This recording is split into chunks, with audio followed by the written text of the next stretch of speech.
Denver Broncos add Kyle Peko to practice squad. The Denver Broncos added Kyle Peko to their practice squad on Monday, shortly after it was announced they signed Tyrique Jarrett, in a move that probably should have been made a week ago. The Denver Broncos signed defensive tackle Kyle Peko to the practice squad after bringing Tyrique Jarrett up to the 53-man roster.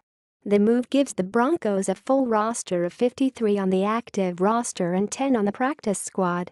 Like I said before, it's a move that probably should have been made at the time of final cuts because Peko hasn't been healthy enough to practice fully since coming back from his broken foot.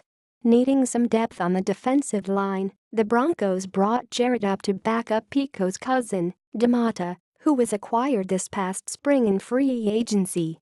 Were it not for the broken foot, Kyle was on track to become the Broncos' top backup nose tackle after a strong finish to the 2017 season and some action in the regular season after getting called up from the practice squad.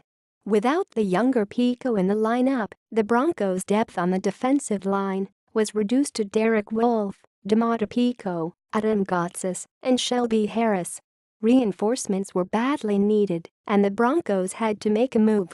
Luckily, things worked out for John Elway and company, who get the opportunity now to keep Jarrett on the active roster and let Kyle Peko develop on the practice squad and perhaps get a call-up whenever he is healthy. It'll be interesting to see what the Broncos do financially with Peko, who is on a salary of $540,000 on the active roster. The highest-paid practice squad player is currently Jonathan Williams, a running back, at $510,000. Jarrett was on a salary of $161,500 on the practice squad, so he should be given a pretty significant boost in pay.